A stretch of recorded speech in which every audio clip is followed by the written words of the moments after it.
ঈমান বাস্তবে নাই, যে ঈমান ময়দানে নাই, মুখে শুধু কথার কলি, কি করে তারে বলো ঈমানে বলি, কি করে তারে বলো ঈমানে বলি, কি করে তারে বলো ঈমানে বলি। চিল্লায় বলেন ঠিক কি না? এজন্য ঈমানের দাবি হচ্ছে অন্যায়কে প্রতিরোধ করতে হবে, হকের পক্ষে থাকতে হবে। কোরআনের রাজনীতি নিজ চোখে দেখে ইসলামকে সংসদ ভবনের উপরে কালিমার পতাকা পতপত করে দেখার স্বপ্ন অন্তরে থাকতে হবে। চিল্লায় এখন ঠিক কিনা? এটাই তো মুমিন, যে ইসলামকে বিজয়ী শক্তি হিসেবে দেখতে চায়, যে কোরআনের আইন চায়, যে কোরআনের রাজ চায়। চিল্লায় বলেন ঠিক কিনা? এজন্য আমরা আল্লাহর কাছে কামনা করি, আল্লাহ তুমি আমাদেরকে ঈমানের মৃত্যু দাও, তুমি আমাদেরকে কবরের সব প্রশ্নগুলো সহজ করে দাও। পড়ে না আমি আরো জোরে পড়ে না আমি। এজন্য আল্লাহ বললেন বাল তুসিরুনাল হায়াতাদ দুনিয়া ওয়াল আখিরাতু খায়রুন ওয়া আবাকা।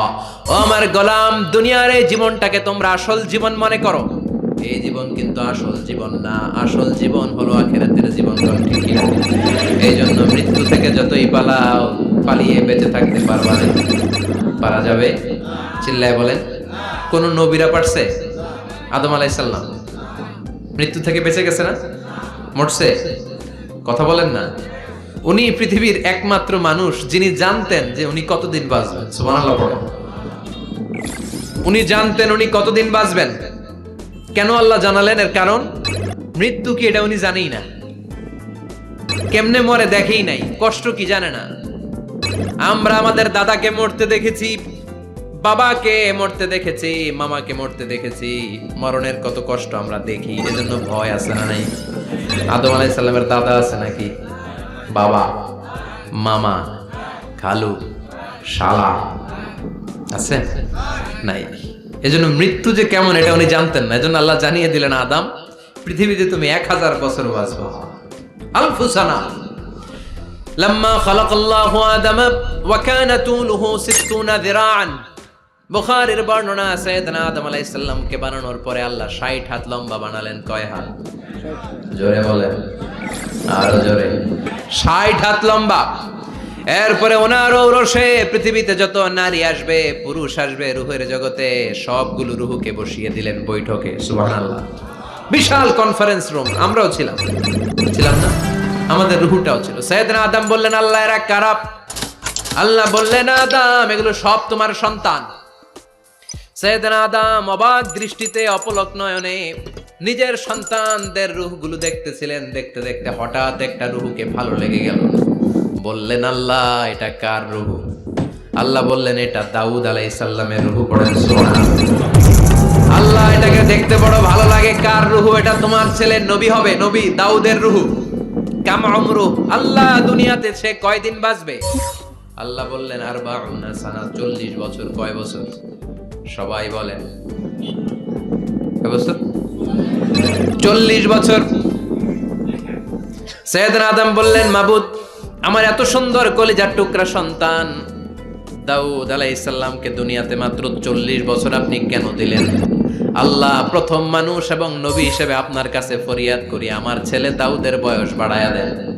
আল্লাহ কয় না, হাদা কদ কুতিবা, এটা লেখা হয়ে গেছে। রুফিআতিল আকলাম ওয়া জাফফাতিস সুহুফ, লিখে ফেলছি, কালি শুকায় গেছে, এটা চেঞ্জ করা যাবে? সাইয়েদনা আদম বললেন, আল্লাহ আমি বাঁচমু কয় বছর? কয় তুমি থাকবা কয় বছর? আলফু সানা, 1000 বছর। মনে আছে? আল্লাহ আমার 1000 বছরের দরকার নাই, আমি আমার 1000 বছর থেকে 60 বছর আমার ছেলে দাউদরে আমি দিয়ে দিলাম। আদম আলাইহিস সালামের 1000 বছর থেকে 60 বছর যদি দান করে দেয়, ওনার আর কত রইল? 940। আর 60 বছর যদি দাউদ নবীর 40 বছরের সাথে যোগ দেয়া হয়, উনি পেলেন কয় বছর? 100। সাইয়েদনা আদম পৃথিবীতে আসলেন, এসে থাকতে শুরু করলেন। দিন গড়িয়ে রাত আসে, মাস গড়িয়ে বছর আসে, বছর যায় বছর আসে। ঠিক 940 বছর পর মালাকুল মাউত আদম আলাইহিস সালামের কাছে আসলেন। বললেন, আনা মালাকুল মাউত উকিলা বিকুম, আপনাদের জন্য আল্লাহ আমাকে বানিয়েছে রূহ কবজ করতে। ও আদম, আবুল বাশার, পৃথিবীর প্রথম মানব, প্রথম নবী, আপনার সময় শেষ, রেডি হন। কি হন? খেলা শুরু হবে। এখনই রূহ কবজ করে নিয়ে যাব। সাইয়েদনা আদম বলে এখন আসছো কেন, আমার আরো 60 বছর বাকি আছে। মালাকুল মউত বলে না, আপনি রূহের জগতে আল্লাহর কাছে আপনার সন্তান দাউদকে কয় বছর দিয়েছিলেন? 60 বছর। এজন্য 940 বছর আপনার জন্য লেখা। আমি এখন আপনার রূহ কবজ করতে চাই। সাইয়েদনা আদম বলে আমি মানি না, আমি কাউরে দেই নাই। 60 বছর আমি দেই নাই, আমি আরো বাঁচবো, আমি আরো বাঁচবো, 60 বছর আমি বাঁচবো, আমি কি দেইটাই নাই। মিয়া যাও। মালাকুল মউত আল্লাহর যে বলে আল্লাহ দেয় নাই বলে, আসলে ভুলে গেছে। আসলে আফাতুল ইলমি আন-নিসিয়ান, মানুষ ভুলে যায়, মানুষ বড্ড ভুলে যায়। আমরা অনেক সময় খাইয়াও কই খাই নাই। অনেক কিছু আপনি দিছিলেন কিন্তু ভুলে যাই, গলার নিচ দিয়ে নামার পরে কই তুমি কিচ্ছু দাও নাই। আছে না নাই? নাসিয়া আদম ফানাসিয়া বানু, আদম আলাইহিস সালাম ভুলে গেছেন, তাই আমরাও ভুল করি, ঠিক কি না? এজন্য আমাদের নেতারাও বলে এটা দেব ওটা দেব, নির্বাচনের পর সব ভুলে যায়। ওই যে আদম আলাইহিস সালাম ভুলছে, আমরাও ভুলে যাই। ওনাদের দোষ কি? ভুলে যায়, বেমালুম ভুলে যায়।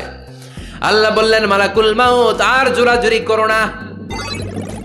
940 নয়, ঠিক 1000 বছর পরে আদমের কাছে যাবা। আমি আমার আদমের ভাগ্যে এই জিনিসটাই রেখে দিয়েছিলাম রে মালাকুল মউত। আমি আগ থেকে এটাই রেখেছি, আমি জানতাম সে বলে যাবে। চিল্লায় কোন সুবহানাল্লাহ। তার মানে পৃথিবীর সবচাইতে লম্বা মানুষ, 60 হাত লম্বা, এত শক্তিশালী আদম আলাইহিস সালাম শ্রীলঙ্কাতে প্রথম নেমেছিলেন। এক লাফ দিলে আধা মাইল চলে যাইতেন। সুবহানাল্লাহ। কি লম্বা মানুষ, থাকতে পারছে? কথা নাই। ঘুমে ধরছে? শেষ করে দেই। হ্যাঁ, আরো কয়েক মিনিট চলবে, চলবে চলবে। তাকবীর দেন, লিল্লাহি তাকবীর। আদম আলাইহিস সালাম চলে গেলেন। ওনার পরের নবী ইদ্রিস আলাইহিস সালাম, উনি মরে নাই। ইদ্রিস আলাইহিস সালাম মরছে, কে বলছে? উনিও মরেছেন। তবে ওনার মৃত্যুর আজীব এক ঘটনা আছে, অনেক লম্বা কথা। এক ফেরেশতার সাথে ওনার বন্ধুত্ব হয়েছিল। বলেছিলেন আমি আকাশ দেখতে চাই, আল্লাহর কাছে অনুমতি চাই। আল্লাহ বলল ঠিক আছে, ইদ্রিসকে আকাশে ঘুরাও। প্রথম আকাশে ঘুরলেন, দ্বিতীয় আকাশে ঘুরলেন, তৃতীয় আকাশে ঘুরলেন, চতুর্থ আকাশে ঘুরলেন। ইন দ্য মিন টাইম চতুর্থ আসমানে মালাকুল মউত পৃথিবীর দিকে নেমে আসছিল। ওই ফেরেশতা বলে মালাকুল মউত আপনি কই যান? মালাকুল মউত বলে একটু আগে আল্লাহ ফরমান জারি করেছে, চতুর্থ আসমানে আমার নবী ইদ্রিসের রূহ কবজ করো। সুবহানাল্লাহ। আমি বললাম আল্লাহ আপনার পাঠানো নবী সাইয়েদনা ইদ্রিস থাকে দুনিয়ায়, চতুর্থ আসমানে পামু কই? আল্লাহ কয় কথা নাই, দৌড় দে। আমি দৌড় দিলাম, এসে দেখি ইদ্রিস আলাইহিস সালাম এখানে রেডি। সুবহানাল্লাহ। ওয়া রাফা'নাহু মাকানান আলিয়্যা। ইদ্রিস আলাইহিস সালামের রূহ কবজ দুনিয়ায় হয় নাই, চতুর্থ আকাশের মধ্যে হয়েছে। একটু চিৎকার করে পড়বেন সুবহানাল্লাহ। এরপরে সুলাইমান আলাইহিস সালাম, উনি তো মরে নাই, মরছে। উনি জিন চালাইতো, উনিও মরবে। শক্তিশালী একজন নবী ছিল। উনি মালাকুল মউতকে বলেছিলেন মালাকুল মউত আমার মৃত্যুর সুয়াইয়া সামান্য কিছু আগে আমারে বইলো, আমার একটা কাজ আছে। মালাকুল মউত মৃত্যুর কিছু সময় আগে এসে বলল সুলাইমান টাইম ইজ আপ, সময় শেষ, অল্প কিছু সময় বাকি, কি করবেন করেন। সাইয়েদনা সুলাইমান জিনদেরকে ডাকলো, ও জিনেরা, বিশাল একটা প্রজেক্ট আছে, প্রজেক্টে কাজ শুরু করো।